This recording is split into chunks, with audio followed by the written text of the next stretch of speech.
کوئی بھی بندہ نیکی کا ارادہ کرے نا، اس پر لازم ہے کہ اس کو فوراً کر دے۔ میرے آقا علیہ السلام کی جہادی زندگی جو ہے وہ جناب شروع بھی رمضان سے ہو رہی ہے، اس کا اختتام بھی رمضان شریف کو ہے۔ کریم آقا صلی اللہ علیہ وسلم جو ہیں، آپ پہلی جنگ ہو یا حضور کی آخری جنگ ہو، ان دونوں جنگوں میں آقا علیہ السلام دشمن کو مدینے آنے کا موقع نہیں دیتے، بلکہ آقا علیہ السلام جو ہے خود توڑ اس کے گھر جا پہنچتے ہیں۔ امت کو حضور بتانا چاہتے ہیں میرے آقا علیہ السلام، اگر تم گھر بیٹھے انتظار کرتے رہو گے تو پھر دشمن جو ہے تمہارا رمضان بھی خراب کر دے گا۔ توبہ کی قبولیت میں، یعنی توبہ کی قبولیت کو مزید بڑھانے کے لیے صدقہ دینا ضروری ہے۔ سب جو بندہ گناہ کر کے توبہ کرتا ہے اس کی خاص نگرانی ہوتی ہے۔ حاضرین ذوی احتشام، میں نے آپ کے سامنے سورہ توبہ شریف کی آیت نمبر 104 تلاوت کی۔ ہوا کچھ یہ کہ کریم آقا صلی اللہ علیہ وسلم نے تبوک کے موقع پر نفیر عام فرمایا، یعنی کہ اعلان عام فرمایا۔ تبوک سے پہلے جتنے بھی جہاد ہوئے، جتنے بھی مارکے بپا ہوئے، ہر مارکے میں کریم آقا صلی اللہ علیہ وسلم نے کبھی بھی کسی بھی مارکے میں کبھی بھی آقا علیہ السلام نے اعلان عام نہیں فرمایا تھا، بلکہ یہاں تک کہ اس معاملے کو پوشیدہ رکھا جاتا تھا، اور پوشیدہ بھی یہاں تک رکھا جاتا تھا کہ اپنے اپنے جو مخصوص لوگ ہوتے تھے انہی کو تیار کیا جاتا تھا اور ان کو لے کر کے روانہ ہو جاتے تھے۔ اور بعض اوقات منافقین کو، اور چونکہ وہاں یہودی بھی ہوتے تھے، ان کو مغالطے میں رکھنے کے لیے، ان کو اپنی طرف سے متوجہ ہونے سے بچانے کے لیے، اپنے آپ کو بچانے کے لیے کہ ان کی توجہ ہماری طرف ہو، جانا کہیں اور ہوتا تھا، راستہ کسی اور علاقے کا پوچھا جاتا۔ سمجھ آ رہا ہے نا؟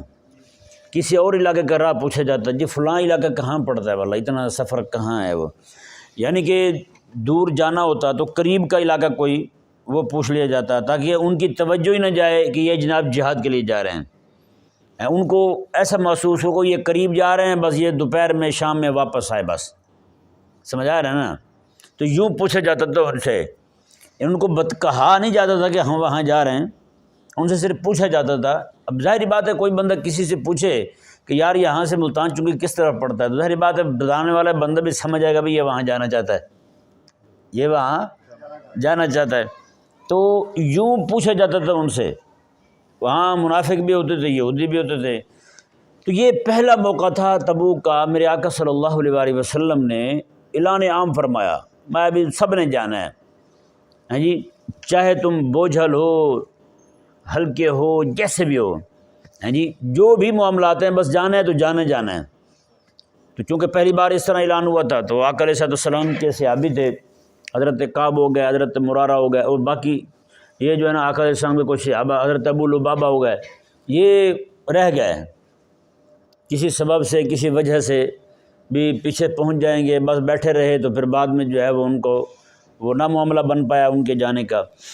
یہاں جو ہے نا ایک بات بڑی قابل غور ہے، وہ ذہن میں رکھنی چاہیے، جس بھی نیکی کا ارادہ ہو نا تو فوراً کر لینی چاہیے، اس میں تاخیر نہیں کرنی چاہیے۔ ہم لوگ جو ہے نا وہ تاخیر کرتے ہیں، وہ جی کر لیں گے، وہ جو وقت پڑا ہوا ہے دیکھ لیتے ہیں، وہ پھر رہ جاتی ہے، وہ پھر ہو نہیں پاتی، ٹھیک ہے نا۔ یہ جو آقا علیہ السلام کے صحابہ کرام علیہ مردوان تھے جو رہ گئے تھے، ان سے بھی معاملہ یہی ہوا تھا۔ ان میں کچھ لوگ ایسے تھے جو جانا چاہتے تھے، دل و جان سے جہاد پہ جانا چاہتے تھے، کیونکہ وہ پہلے بھی سارے مارکوں میں جاتے رہے تھے۔ کسی مارکے سے حضرت ابو لبابہ کو دیکھ لیں، وہ کسی مارکے سے پیچھے نہیں رہتے۔ عقبہ بیعت عقبہ ثانیہ جو ہوئی تھی، آقا علیہ السلام ابھی مکہ میں ہیں، حضور مدینہ میں نہیں آئے، دوسری بیعت میں حضرت ابو لبابہ شامل تھے۔ تو یہ تب سے بیعت کر کے آقا علیہ السلام کو مدینہ منورہ آنے کی دعوت دینے والوں میں شامل ہیں۔ حضرت ابو لبابہ رضی اللہ تعالیٰ عنہ آقا علیہ السلام کو مدینہ منورہ کی دعوت دینے والوں میں شامل ہیں، اور جہاں جہاں حضور تشریف لے گئے ہیں، یعنی آقا علیہ السلام کے پہلے غزوے بدر سے لے کر کے سوائے تبوک کے باقی ہر غزوے میں شریک ہوئے ہیں۔ صرف اس معاملے میں ہو گیا سستی کا معاملہ ہو گیا، نہیں جا پائے ہیں۔ اب دیکھیں جیسے حضرت کعب رضی اللہ تعالیٰ عنہ وہ خود فرماتے ہیں میرے ارادہ جانے کا تھا، لیکن بعد میں ایسے رہے تو رہتے رہتے رہ گئے۔ سمجھ آیا نا؟ بطور خاص کوئی بھی بندہ جب ارادہ کرتا ہے نا کسی نیکی کو انجام دینے کا، تو شیطان اسے ورغلاتا ہے، شیطان وہ نیکی کرنے نہیں دیتا۔ آج ہی میں نے ایک جگہ درس حدیث میں یہ حدیث شریف بیان کی تھی، سنن ترمذی میں کریم آقا صلی اللہ علیہ وآلہ وسلم نے ارشاد فرمایا ایک عمل ہے بہت آسان، لیکن عمل کرنے والے تھوڑے لوگ ہیں، کرنے والے تھوڑے ہیں۔ کیا جی؟ آقا علیہ السلام نے فرمایا کہ ہر نماز کے بعد صرف 10 بار سبحان اللہ، 10 بار الحمدللہ، 10 بار اللہ اکبر۔ حضور فرماتے ہیں یہ 10 بار، یہ 30 بار کا ہو گیا ایک نماز میں، تو یوں 5 نمازوں میں 150 بار بن جائے گا۔ حضور فرماتے ہیں تم پڑھو گے 150، لیکن تمہارے میزان میں 1500 شمار ہوگا۔ لکھا کتنا جائے گا؟ 1500 لکھا جائے گا۔ میرے آقا علیہ السلام نے میں وہ رات کو سوتے وقت تم 100 بار پڑھنا ہے تم نے، یہی یعنی 33 بار 2 ورد ہیں اور 34 بار ایک پڑھنا ہے۔ تو یوں کریم آقا صلی اللہ علیہ وآلہ وسلم فرماتے ہیں۔ تو جب آقا علیہ السلام نے فرمایا کہ تم میں عمل کرنے والے تھوڑے ہیں، صحابہ کرام نے عرض کی یا رسول اللہ اتنا بالکل آسان سا عمل ہے تو عمل کرنے والے تھوڑے کیوں ہیں؟ آقا علیہ السلام نے فرمایا کہ جب نماز کا وقت آتا ہے نا، نماز پڑھنے بندہ کھڑا ہوتا ہے تو نماز میں شیطان اس کو کہتا ہے تیرا فلاں کام بھی ہے، فلاں کام بھی رہتا ہے، فلاں کام بھی رہتا ہے۔ جیسے ہی سلام پھرتا ہے اس کی توجہ اس کے ان کاموں کی طرف چلی جاتی ہے، وہ وظیفہ چھوٹ جاتا ہے، سمجھا ہے نا؟ وہ وظیفہ اس کا رہ جاتا ہے۔ میرے آقا علیہ السلام نے میں یوں ہی رات کا عشاء کا جو وظیفہ ہے وہ بندہ رات کو سونے لگتا ہے، شیطان اسے تھپکیاں دیتا ہے، چل بھی شابش سو جا، چل بھی شابش سو جا، بہت ٹائم ہو گیا سو جا۔ حضور فرماتے ہیں شیطان اسے پڑھنے نہیں دیتا، وہ وظیفہ اس کا رہ جاتا ہے۔ میرے آقا علیہ السلام نے میں تم میں کوئی ایسا بندہ ہے جو دن میں 2500 گناہ کرے، 2500 گناہ کرے؟ یعنی حضور فرماتے ہیں نہیں ہے نا تم میں کوئی 2500 گناہ کرنے والا۔ میرے آقا علیہ السلام نے فرمایا کہ اللہ تبارک و تعالی جو بندہ اس وظیفے کو پڑھتا ہے، کیونکہ رات کا جو 5 نمازوں کا جو وظیفہ ہے وہ 150 تعداد بنتی ہے، اور رات کا جو 100 کا پڑھتا ہے وہ 100 وہ بنتی ہے۔ حضور فرماتے ہیں دن کا 150 تمہارا 1500 لکھا جاتا ہے، رات کا 100 تمہارا 1000 لکھا جاتا ہے۔ حضور فرماتے ہیں تم میں کوئی بندہ ہے یہ 150 اور 1000 اور 1500 ٹوٹل کتنا ہو گیا؟ 2500 ہو گیا۔ حضور فرماتے ہیں تم میں کوئی بندہ ہے ایسا جو 2500 گناہ کرتا ہو دن میں؟ نہیں ہے نا۔ میرے آقا علیہ السلام نے میں اللہ تبارک و تعالیٰ تمہارے ایک پڑھنے کی برکت سے 2500 گناہوں کو معاف فرماتا ہے روزانہ کے۔ حضور فرماتے ہیں عمل بڑا آسان ہے لیکن کرنے والے تھوڑے ہیں۔ جی کوشش کریں، شروع کر دیں، اللہ تعالیٰ ہمت عطا فرمائے۔ رات کو تسبیح فاطمہ کہلاتی ہے، رات کو پوری 100 بار پڑھنی ہے، دن کو 10 بار پڑھنی ہے ہر نماز کے بعد، تو 30 بار۔ کوئی وقت نہیں لگتا، کچھ سیکنڈ لگتے ہیں یار، لیکن پڑھنا آسانی سکون کے ساتھ ہے، اچھے طریقے سے پورے تلفظ کی ادائیگی ہو۔ تو مسئلہ میں آپ کے سامنے یہ بیان کر رہا تھا، جیسے آقا علیہ السلام نے فرمایا کہ شیطان جو ہے وہ کرنے نہیں دیتا۔ یوں ہی کوئی بھی بندہ نیکی کا ارادہ کرے نا، اس پر لازم ہے کہ اس کو فوراً کر دے، اس کو فوراً کر دے۔ ہمارے ایک بزرگ تھے، وہ ایک جگہ انہوں نے منت مانی ہوئی میرا یہ کام ہو جائے تو میں، یعنی کہ کچھ پیسے تھے، اتنے پیسے میں دے دوں گا۔ اب ہوا یہ کہ وہ جب کام ہوا 3-4 سال کے بعد تو انہوں نے ان کو یاد کروایا جی آپ نے وہ منت مانی تھی۔ انہوں نے کہا وہ منت مانی تھی کہ میں دوں گا، وہ پیسے میں نے اسی وقت ہی دے دیے تھے، پیسے اسی وقت ہی دے دیے تھے۔ کیونکہ ہمارے لوگ جو ہوتے ہیں نا، وہ جب تکلیف میں پھنسے ہوتے ہیں تب ان کے احساسات نیکی کے لیے اور ہوتے ہیں، جیسے تکلیف سے نکلتے ہیں پھر ان کے جذبات بدل جاتے ہیں، پھر ان کے وہ والے احساسات نہیں رہتے۔ جیسے وہ کہتے ہیں نا کہ کوئی بندہ دریا میں ڈوبنے لگا تو اس کو اپنا پیر یاد آیا، اس نے اپنے پیر کو کہا پیر صاحب اگر مجھے آپ نکال دیں تو میں 50 دیگیں دوں گا۔ کتنی دیگیں؟ 50 دیگیں دوں گا۔ وہ ایک دم سے پانی کی جو ہے نا وہ لہر آئی، اچھل کے باہر آ پڑا، تو کہنے لگا کون سی دیگیں ہیں، یعنی کہ مکر گیا۔ دوبارہ پھر پانی کی لہر آئی تو وہ اندر کہنے لگا پیر صاحب میں تو پوچھ رہا تھا میٹھی ہوں یا نمکین، میں نے یہ تھوڑی کہا تھا کہ میں دیتے نہیں ہوں، میں نے تو یہ پوچھا تھا کہ کون سی آپ کو پسند ہیں۔ تو یہ جو ہے نا لوگ جب تکلیف میں پھنسے ہوں تب ان کے ارادے اور ہوتے ہیں نیکی کے لیے، جیسے تکلیف ختم ہوتی ہے اس کے بعد پھر وہی پوچھتے ہیں کون سی دیگیں بھائی، یہ نہیں۔ بندہ مومن جو ہے نا وہ ایسے نہیں کرتا، سچی بات ہے۔ بڑے سارے لوگ ہیں جو ارادے کرتے ہیں، نیتیں کرتے ہیں، خود بتاتے ہیں میں جی یہ نیت کر رہا ہوں، میں یہ کروں گا وہ کروں گا، بس 1-2 مہینے وہ کام کیا، اس کے بعد پھر چھٹی، پھر خلاص ہر شے ختم ہو گئی۔ بالکل نہیں بھائی، یہ جو اسے کہتے ہیں فقہ القرآن، کیا کہتے ہیں؟ فقہ القرآن۔ وہ آقا علیہ السلام کے صحابی جو ہیں وہ رہ گئے تھے، کیوں رہے تھے؟ یہی کہ بس نکلتے ہیں یہ کرتے کرتے، اور اتنی عظیم نعمت جو ہے میرے آقا علیہ السلام کے ساتھ جہاد والی، اور جہاد بھی وہ تھا جو میرے آقا علیہ السلام کی ظاہری حیات مبارکہ کا آخری معرکہ تھا، تبوک والا۔ سمجھ آیا نہیں سمجھ آیا؟ حضور جس میں بنفس نفیس تشریف لے گئے ہیں۔ اب ذرا یہاں پہ ایک بات اور بھی دیکھیں، پہلا مارکا جس میں میرے آقا علیہ السلام خود تشریف لے گئے، اس سے پہلے بھی ایک ہوا ہے، سمجھ آیا نا؟ اس سے پہلے بھی ہوا جس میں حضرت سب سے پہلا مارکا جو ہوا تھا اس میں حضرت امیر حمزہ رضی اللہ عنہ امیر تھے۔ کون امیر تھے؟ حضرت امیر حمزہ رضی اللہ عنہ امیر تھے۔ اور پھر یہ جو مارکا بپا ہو رہا ہے بدر کا، آپ کو پتہ ہے کون سی تاریخ تھی جب فتح ہوا تھا؟ 17 رمضان المبارک، یعنی رمضان شریف تھا۔ یہ میرے آقا علیہ السلام کا سب سے پہلا مارکہ ہے جو رمضان شریف میں ہو رہا ہے۔ میرے آقا علیہ السلام کا سب سے آخری مارکہ جو ہے وہ تبوک ہے، وہ بھی رمضان شریف میں ہو رہا ہے۔ حساب لگا رہے ہیں؟ آقا علیہ السلام کا پہلا مارکہ بھی رمضان میں، اور دوسرا مارکہ بھی رمضان، اور آخری مارکہ بھی۔ یعنی اس سے ثابت ہوتا ہے کہ میرے آقا علیہ السلام کی جہادی زندگی جو ہے وہ جناب شروع بھی رمضان سے ہو رہی ہے، اس کا اختتام بھی رمضان شریف کو ہو رہا ہے۔ کیسے؟ اب ذرا غور کریں اس بات پر، بدر میں بھی دشمن مدینے نہیں آیا، دشمن مدینے نہیں آیا، حضور گئے ہیں، میرے آقا علیہ السلام گئے ہیں۔ کہاں گئے ہیں؟ تبوک، بدر گئے ہیں۔ تبوک میں بھی وہ باہر کے دشمن نے دھمکی دی تھی، میرے آقا صلی اللہ علیہ وسلم نے انتظار نہیں فرمایا کہ وہ جناب آئے گا یہاں تو پھر دیکھ لیں گے، نہ، اس نے دھمکی دی میں 1,00,000 فوج لے کے آ رہا ہوں۔ میرے آقا علیہ السلام کے پاس ٹوٹل جماعت جو ہے نا، جو جن کو لے کے گئے تھے آقا علیہ السلام، وہ 30,000 لوگ تھے۔ حضور آقا صلی اللہ علیہ وسلم 30,000 لوگوں کو لے کر کے اس کی سرحد پہ جا پہنچے۔ یہ پتہ ہے یہ جو تھا ان کا حکمران جو تھا اس وقت کا، وہ یورپ کا حکمران تھا۔ کون تھا؟ یورپ کا حکمران تھا۔ یہ اصل میں یہ جو شام ہے نا، یہ شام سارا انہی کا تھا۔ شام میں نصرانی تھے۔ کون تھے؟ نصرانی تھے۔ عیسیٰ علیہ السلام کہاں تھے؟ شام میں تھے نا۔ شام میں آپ کی ولادت باسعادت ہوئی ہے، مسجد اقصیٰ شام میں تھی، تو شام میں آپ کی ولادت باسعادت ہوئی، تو یہ سارے وہی تھے، یورپی تھے سارے، ٹھیک ہے نا جی۔ یہ شام کو دیکھ لیں یا ترکی کو دیکھ لیں، ترکی کہاں ہے؟ ترکی شام کی سرحد کے ساتھ بیٹھا ہوا ہے۔ ترکی یورپ تھا پورے کا پورا، اور اس کے ساتھ یونان ہے۔ سارے کون ہیں؟ یونانی کون ہیں؟ سارے وہی لوگ ہیں۔ قبرص ہو گئے، یہ سارے علاقے، یہ یورپ تھا سارا۔ اس وقت کا ان کا جو وہ بڑے منہ والا آج ہے نا، اس وقت کا ان کا وہی تھا۔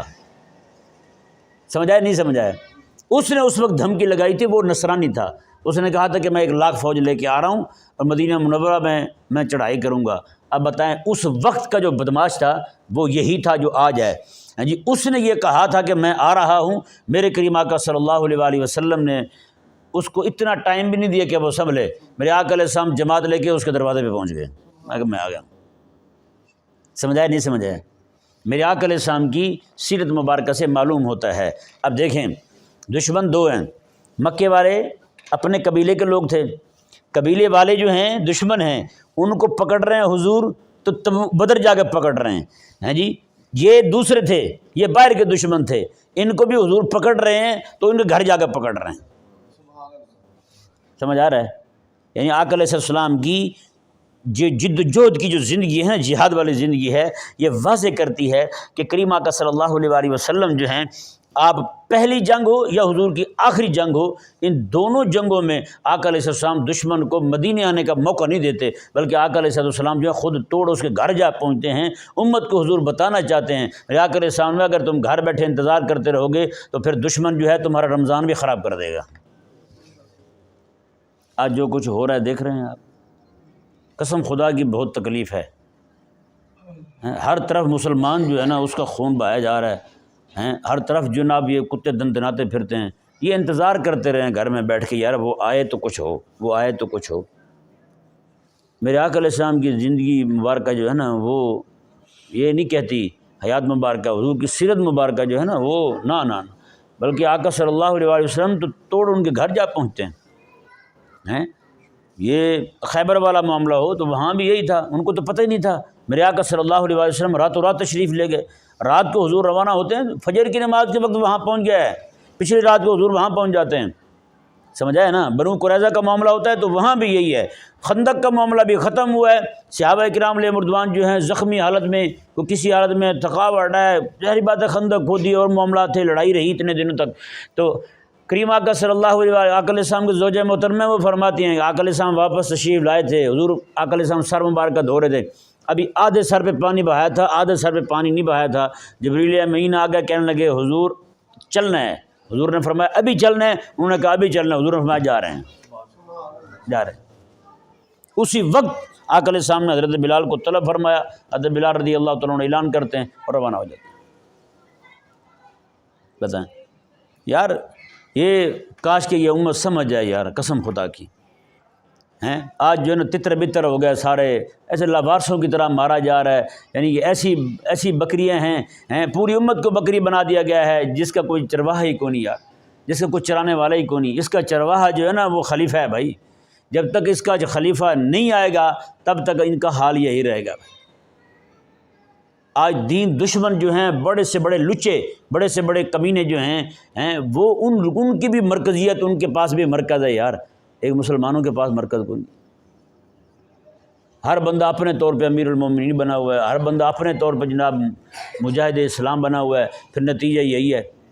آج ایک کو مار پڑتی ہے دوسرا خوش ہوتا ہے، ایک کو مار پڑتی ہے ایک اڈے دیتا ہے، وہ سمجھتے میں بچ جاؤں گا، ان کو نہیں پتہ کہ ان کا حال کیا ہونے والا ہے۔ وہ دشمن ہے، وہ بدماش ہے، وہ بہت شاطر ہے، وہ باریاں مقرر کر کے بیٹھا ہوا ہے، اس کو پہلے، اس کو بعد میں، اس کو بعد میں، اس کو بعد میں، سب کا صفایا کر دینا ہے۔ تو کب تک یوں ہی بیٹھے رہیں گے؟ تب تک انتظار میں رہیں گے کہ میرے سر میں جوتے پڑیں تو تب میری آنکھیں کھلیں۔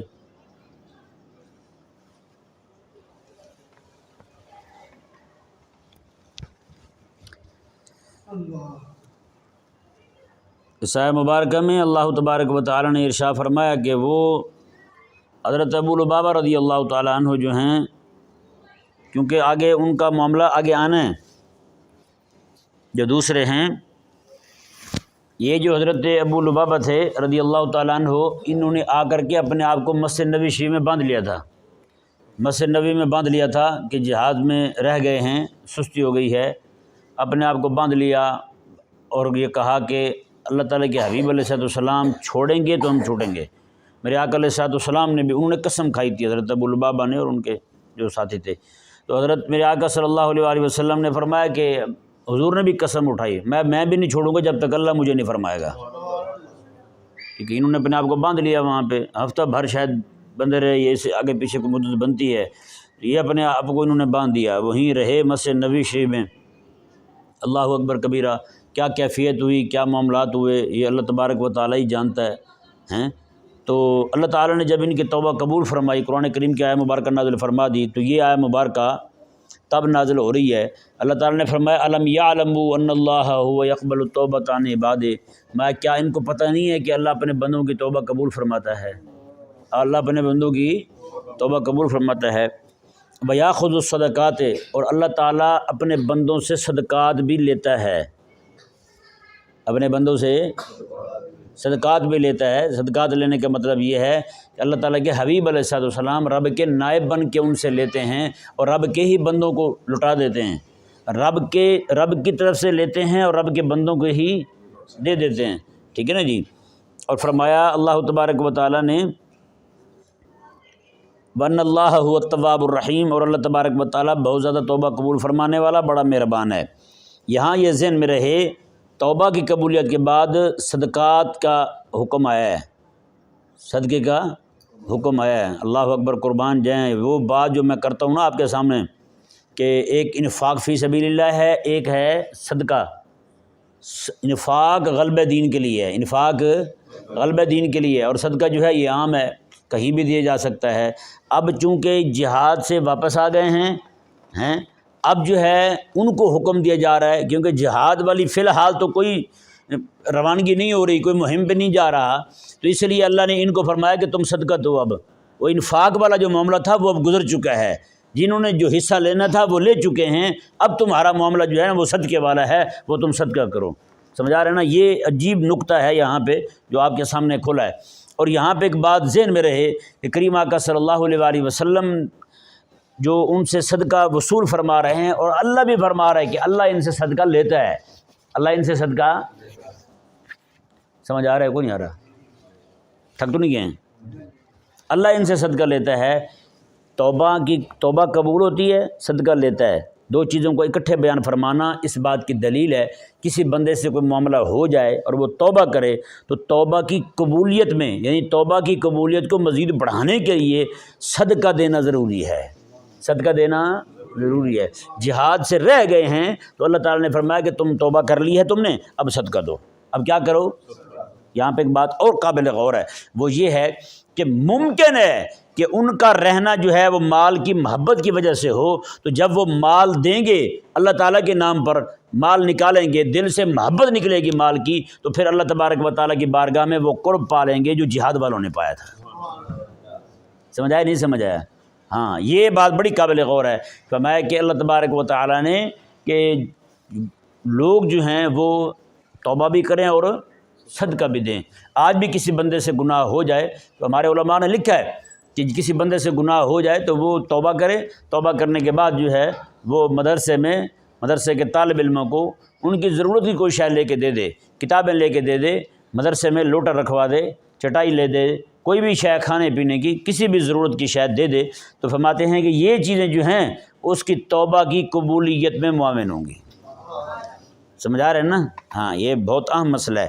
آگے بس یہ آیت مبارکہ دیکھ لیں، اگلی آیت مبارکہ میں اللہ تبارک و تعالیٰ نے ساتھ تنبیہ بھی فرمائی۔ کیا فرمائی؟ تنبیہ فرمائی۔ فرمایا کہ حبیب وقل، اب ان کو فرما دیں جن کی توبہ قبول ہوئی ہے نا، ان کو فرمائیں اعملوا، اب تم عمل کرو، اب تم عمل کرو۔ عمل کون سا؟ وہی جو عمل تم سے چھوٹا تھا، جہاد والا، یعنی جہاد کی تیاری میں رہو ہمہ وقت، ہاں جی، جیسے اعلان ہو تم نے روانہ ہو جانا ہے۔ اب یہ نہ ہو کہ پہلے تم کو معافی دی گئی ہے اب دوبارہ پھر تم سے سستی ہو جائے، نہ۔ اب اللہ تبارک و تعالیٰ نے کیا فرمایا؟